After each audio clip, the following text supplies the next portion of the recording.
Chapter 21.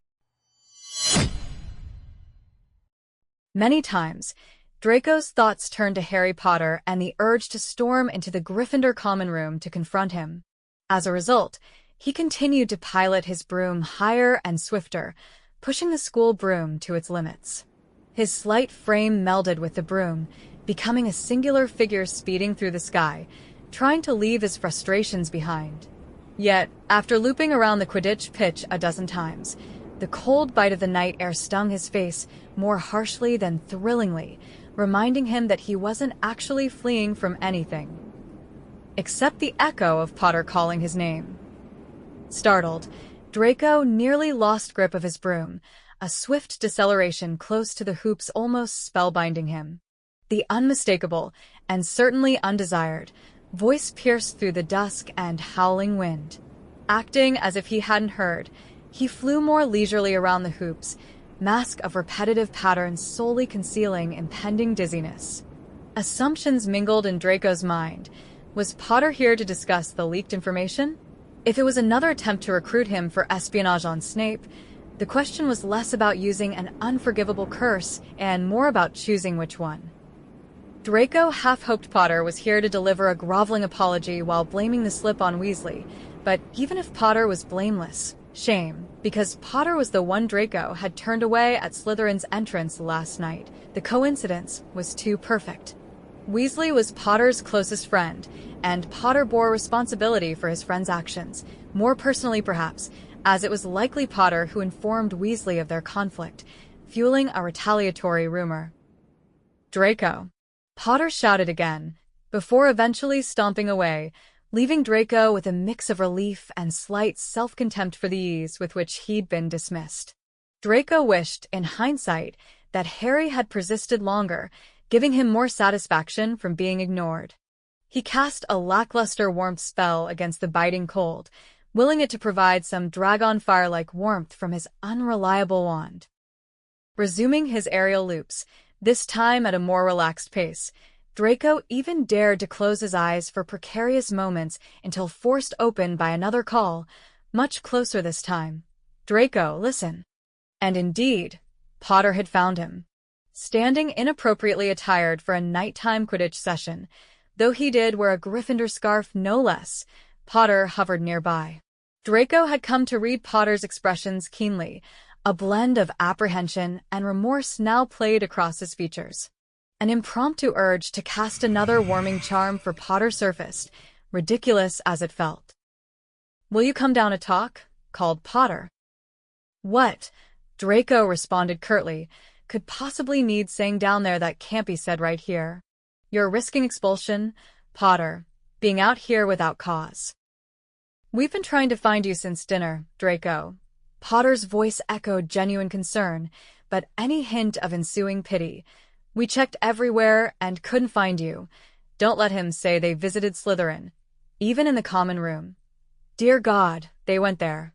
Hermione thought you might be here, said you used to enjoy late-night flights. I volunteered to search before alerting the professors. Join me, Draco. Even you have limits with your father's presence." "How charming," Draco scoffed. "Post today, expulsion almost sounds delightful. Now, can you disappear? Surely, you must know you're the last person I'd wish to speak with." "I'm sorry," Potter implored, maneuvering closer beside the hoop, less than a meter away, a natural flyer even amid distress, deft movements despised by Draco. Potter's air of unease lingered alongside his guilt. "When we realized the rumor had spread, we were appalled. I should have immediately told you, but I needed to understand how it occurred. Draco, we never intended to out you." "We," Draco echoed coldly, relishing Potter's visible shiver from a frosty breeze. "This we, Potter.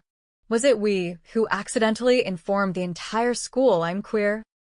Potter faltered upon Draco drawing his wand instinctively, causing his broom to list treacherously before righting itself. Draco had shocked Potter far beyond expectation, reminding him of their tender age. "I'm not falling." Potter steeled himself, ignorant bravado replacing wisdom. Nonetheless, Draco remained convinced of Potter's guilt. "You made me known to the school," Draco steadied his accusation, "because I rebuffed you. I spurned your Quidditch invitation and the ludicrous pursuit against Snape, about which you're dead wrong. I'd bet my life you're wrong, but no one else dares defy you, so you set to put the Slytherin in his place." "No." "Ron and I were merely discussing you in our dorm. It was overheard. We weren't aware, and it simply spread. Not malice, but folly." "Who overheard?" Draco pressed. "Seamus," Potter confessed, "but there was no intention to stir trouble for you, and there's nothing wrong with." "Do you believe I'm merely afraid of my truth?" Draco countered incredulously, wand present for Potter's disquiet a fleeting comfort. "Is it my feelings you worry for? That others might mock or ostracize me? News for you, Potter. No one dares provoke me as they think I'll conjure a troll against them, and for friends, I've none. Do you think I strive for your petty approvals? I'm a pure-blood Potter, a true Malfoy. Just because you might not grasp its importance doesn't mean it lacks significance. If you only understood the repercussions this has for my world, for my future." "Please," Potter implored, his tone taking on an unfamiliar urgency, his gaze finally leaving Draco's wand to search his face, as though he feared misunderstanding more than magic. "Help me understand, Draco. I'm not out to antagonize you. I'm here to support you. I'd prefer it if you were gone," Draco replied, channeling his father's disdain rather than his own, "than to think you pity me."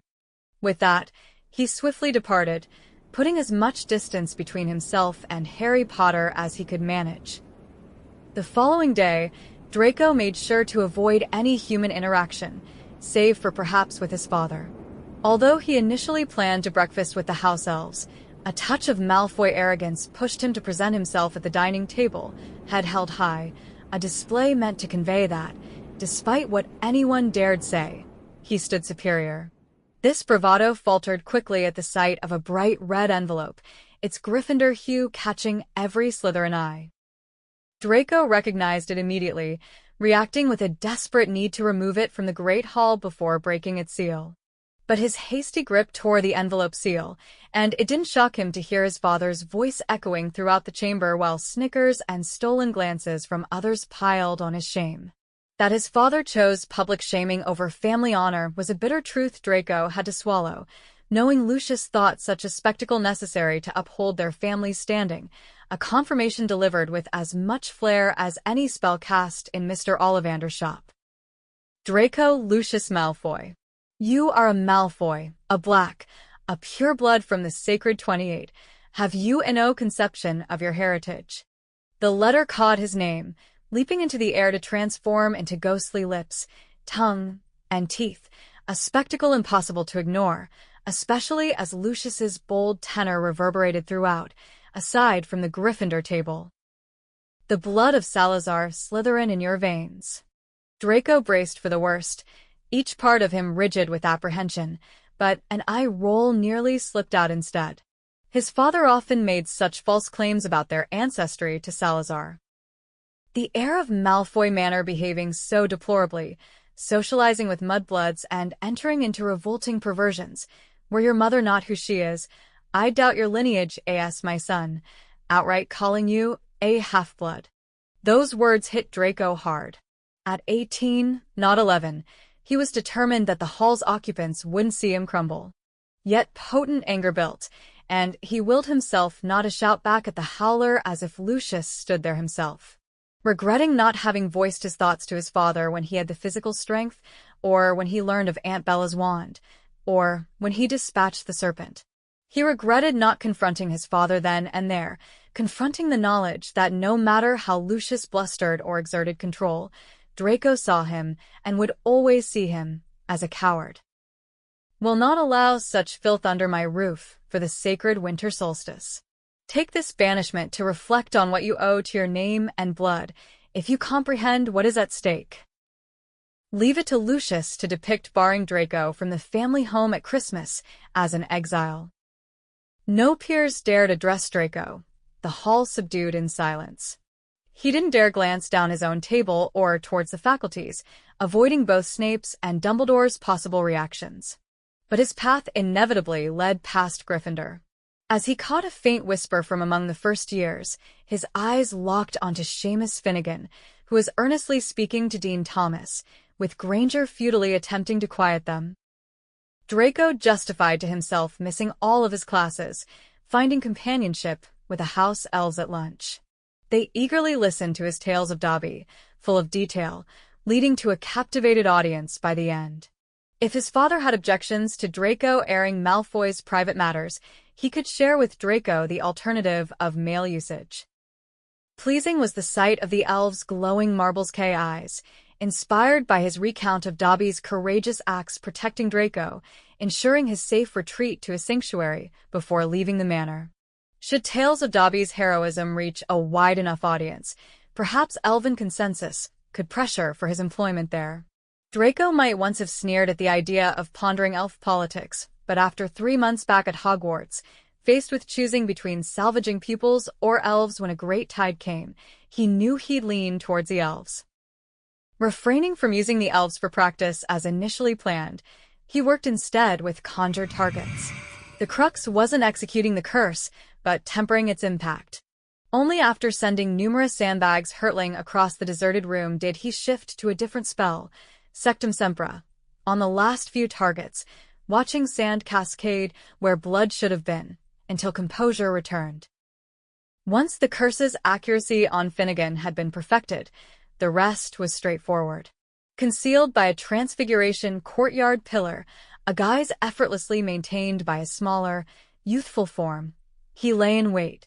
The Gryffindors filed out, followed by a hint of garlic scent from their temporary defense against the dark arts classroom. Draco's focus landed on Potter, escorted by Weasley and Granger. Temptation flared, but he shook it off as Dean Thomas and his target, with an arm draped not so tightly as to worry about Miscastames. Langlock, Draco murmured, the spell landing so softly on Finnegan he nearly doubted its completion. Yet, as Finnegan carried on, it soon became clear it had. Opening his mouth to make a cheeky remark to Thomas, his face turned dumbfounded, words lost. Easily Draco retreated to the Slytherin lair. Retrieving his notebooks, he found no entry for November 11th, neatly inscribing beneath his prior Gryffindor versus Slytherin notes in invisible ink, red line, taught Finnegan the consequences of slandering Draco Malfoy. Next meal, heads turned his way, marked still as an outcast, but notably different. There was neither laughter nor sympathy. Even the boldest Gryffindors found their courage faltering. Thanks for listening. If you enjoyed this chapter, please hit the subscribe button and ring the bell to stay updated with more audiobooks. Happy listening!